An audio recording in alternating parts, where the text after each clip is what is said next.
Hello guys, welcome back to my YouTube channel. మొన్నే మనము ఒక వీడియో చూసాం మన ఛానల్లోనే, హయాబుసా అన్బాక్సింగ్ అని. ఇప్పుడు ఆ బూజా ఒక్కసారి నడుపుదాం, ఒక షార్ట్ రైడ్ వేసి అసలు బైక్ నడుపుతూ ఫీల్ ఎలా ఉందో చూద్దాము. అలా అని చెప్పేసి నేను బైక్ గురించి స్పెసిఫికేషన్స్ ఏం చెప్పట్లేదు, అంటే కొత్త బండి కదా, అంటే నాకు చాలా డ్రైవ్ చేయాలని ఉందన్నమాట. బేసిక్గా ఒక్కసారి వెళ్ళి ఒక చిన్న రైడ్ వేద్దాము. మనం బైక్ చూడడం వేరు, బైక్ నడుపుతున్నప్పుడు దాన్ని ఫీల్ చేయడం వేరు. నాకైతే హయాబుసాని ఫీల్ చేయాలని ఉంది. ఇప్పుడు ఒకసారి వెళ్ళి బుసా నడిపేద్దాం పదండి. నా బాధ ఏంటంటే ఒకవేళ కానీ ఇప్పుడు హయాబుసా నడిపితే నాకు కొనేసుకోవాలనిపిస్తుంది మళ్ళీ. అంటే ఎలానా నాకు నా లైఫ్లో, నా జీవితంలో మొత్తం నాకు ఫస్ట్ తెలిసిన సూపర్ బైక్ కూడా అదే కాబట్టి నాకు ఆల్రెడీ ఉంది ఆ బైక్. ఎప్పటికైనా మనం కొనాలి అని చెప్పి ఇప్పుడు ఈ బైక్ డ్రైవ్ చేస్తే అబ్బా ఇంత తొందరగా కొనాలా అని చూస్తూ ఉంటాను. అది చంపేస్తూ ఉంటుంది అన్నమాట మైండ్లో. చాలా ఆపుకోవాలి. ఇప్పటికే చచ్చిపోతున్నాను ఇన్ని బైక్స్ని మేపలేక. ఇవైతే యాక్చువల్లీ నా రక్తం తాగేస్తున్నాయి అన్నమాట. నా కాలు కాలిపోతున్నాయి ఇంకా దీనిపైన. నా ప్రాణానికి ఇదొకటి 2 నిమిషాలకు ఒకసారి మోగుతూనే ఉంటుంది. అప్పుడప్పుడు పగలగొట్టేయాలనిపిస్తుంది కానీ తప్పదు, మళ్ళీ కొనుక్కోవాల్సింది నేనే కదా. ఎనీవే గైస్, నేను లాస్ట్ వీడియోలో అందరికీ మెన్షన్ చేశాను సన్నీ అన్న దగ్గర ఉన్న వెహికల్స్లో నాకు S1000 ఒకటి, ఇంకా RS7 ఇష్టం అని. ఇది RS7. ఇప్పుడు మన బూసాన్ని స్టార్ట్ చేద్దాం.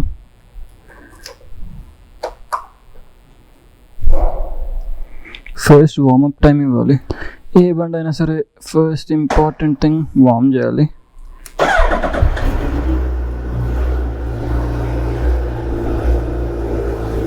ఎంత ఉందో ఇది అసలు. నేను నా వేరే వీడియోస్లో కూడా చెప్పాను, బట్ మళ్ళీ ఇప్పుడు కూడా చెప్తున్నాను. ఈ వార్మ్ చేయడం ఎందుకు ఇంపార్టెంట్ అంటే, మనం బైక్ని పక్కన పెట్టేస్తాం కదా, ఆయిల్ ఉంటుంది కదా, ఇంజిన్ ఆయిల్ అంతా కిందకి వచ్చేసి ఉంటుంది అన్నమాట. ఎప్పుడైతే మనం స్టార్ట్ చేస్తామో అప్పుడు ఇంజిన్ ఆయిల్ వార్మ్ అవుతుంది, అంటే హీట్ అవుతుంది అన్నమాట. అప్పుడు ఫ్రీగా సర్క్యులేట్ అవుతుంది మొత్తం ఇంజిన్లో. ఫస్ట్లోనే రేస్ చేస్తే ప్రాపర్ ఆయిల్ పంపింగ్ అవ్వదు ఇంజిన్లో. సో అందుకే ఫస్ట్ ఇలా వదిలేస్తే ప్రశాంతంగా అది లోపల, ఇంజిన్ లోపల ఆయిల్ మొత్తం తిరుగుతూ ఉంటుంది. బైక్కి మంచిది, బైక్ లైఫ్కి మంచిది అన్నమాట. దీన్ని కూడా అంతే, ఒక యూటర్న్ దగ్గర తిప్పాలంటే ఇంకా బస్సు లారీ తిప్పినట్టు తిప్పాలి.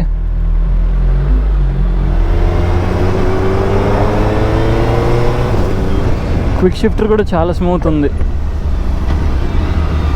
ఇంకా ఆటో బ్లిప్ ట్రై చేయలేదు, బట్ చూడ్డానికి ఇంత లావు ఉండి చాలా హ్యూజ్ ఉంది, కానీ నడుపుతున్నప్పుడు మాత్రం అంత పెద్ద బండి నడుపుతున్న ఫీల్ లేదు.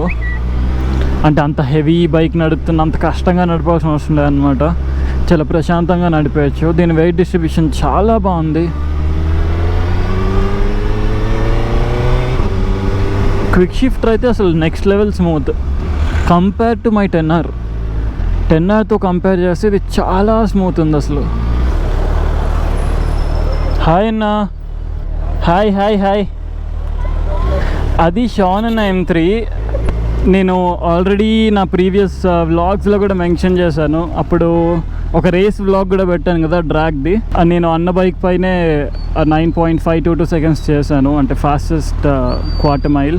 అండ్ అది అన్న BMW M3, అది కూడా చాలా ఫాస్టెస్ట్ మెషిన్. అది కూడా చాలా డ్రాగ్స్ విన్ అయింది, చాలా ట్రోఫీస్ తీసుకొచ్చింది.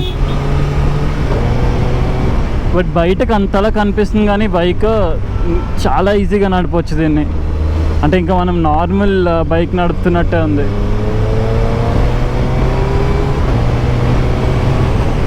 అసలు క్విక్ షిఫ్టర్ అయితే గేర్ షిఫ్ట్ చేస్తున్నట్టే లేదు, స్మూత్గా వెళ్ళిపోతుంది ఏదో ఆటోమేటిక్ లాగా. అండ్ దీనిలో క్విక్ షిఫ్ట్వి వేరే మోడ్స్ కూడా ఉన్నాయి. అది ఇప్పుడప్పుడే గెలుకుని నేను కొన్ని రోజులు అయిన తర్వాత గెలుకుదాం, కొత్త బండి కదా.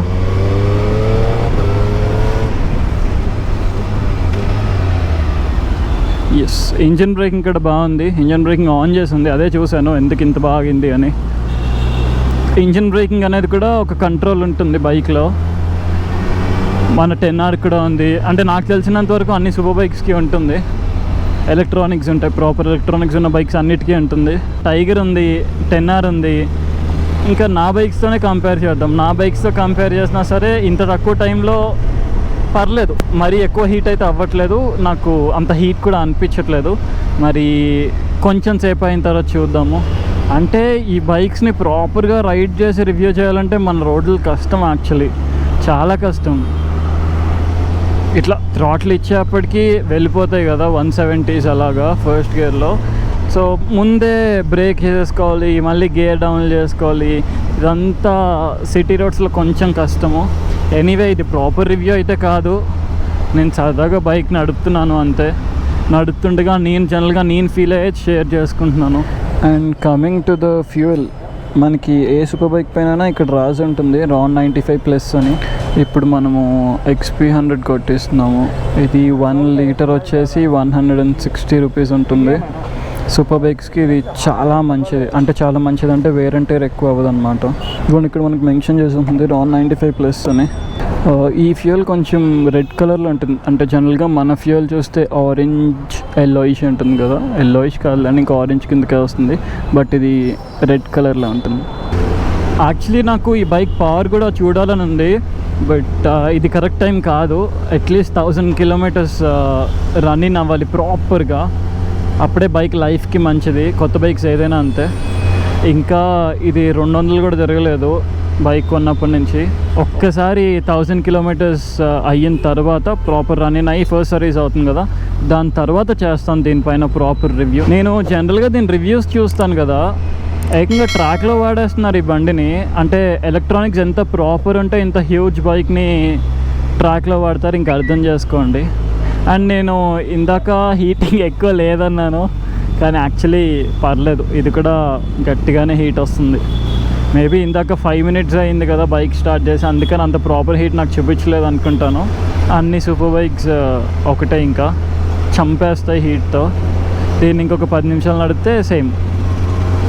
అది హీట్ ఇష్యూ అని కాదు, కానీ పెద్ద ఇంజన్స్ కదా ఆటోమేటిక్గా హీట్ వచ్చేస్తుంది. దాని ఇష్యూ కింద చూడాల్సిన అవసరం లేదు. యాక్చువల్లీ రేపు మేము రైడ్కి వెళ్తున్నాము, ఒక 11 బైక్స్. దానిలో హయాబుసా ఉంటుంది, మన 10R ఉంటుంది, మన టైగర్ ఉండకపోవచ్చు. రీసెంట్గానే సూపర్ బైక్ రైడ్ పెట్టానా, చూద్దాం. నేనైతే షూట్ చేసి పెట్టుకుంటాను, ఎప్పుడు ఆ వీడియో రిలీజ్ చేయాలో ఆ టైం బట్టి రిలీజ్ చేస్తాను.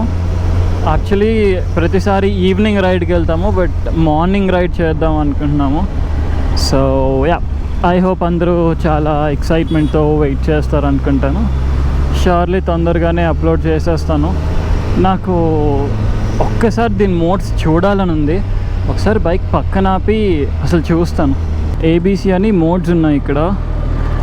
ఏ mode, B mode and C mode కనిపిస్తుందో లేదో తెలియదు, బట్ యా, ఏ మోడ్లో పవర్ 1లో ఉంది, అంటే ఇది 100% పవర్. అండ్ ట్రాక్షన్ కంట్రోల్ తక్కువ ఉంది కాబట్టి 100% పవర్ ఉంది అంటున్నాను. B మోడ్ కొంచెం తక్కువ పవర్, TC ట్రాక్షన్ 5లో ఉంది. అండ్ C మోడ్లో పవర్ 3, అంటే లో పవర్ మోడ్, ట్రాక్షన్ కూడా ఫుల్ ఉంది. అంటే వాటర్లో ఇలా అన్నా సరే థ్రాటిల్ని జారదు బైక్. అలానే ఎవరు ట్రై చేయకండి, ట్రాక్షన్ ఉన్న బైక్స్కి ఒక్కొక్క బైక్ ఒక్కొక్కలా యాక్ట్ చేస్తుంది. అండ్ ఇట్ డిపెండ్స్, మనకి ప్రాపర్ నాలెడ్జ్ ఉండాలి, అంటే అది ఎలా యాక్ట్ చేస్తుంది, ఎలా కంట్రోల్ చేయాలి అని. అండ్ మోడ్ విషయాన్ని పక్కన పెట్టేద్దాం.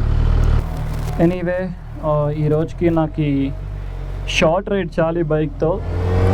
మనం తర్వాత దీని ఫస్ట్ సర్వీస్ అయిన తర్వాత అసలైన రైడ్ చేద్దాము, ప్రాపర్ రివ్యూ. నేను బైక్ గురించి కూడా రీసెర్చ్ చేసి అందరు ఒపీనియన్స్ చూసి అండ్ లాస్ట్లో నేను రైడ్ చేసి నేను ప్రాపర్ రివ్యూ ఇస్తాను.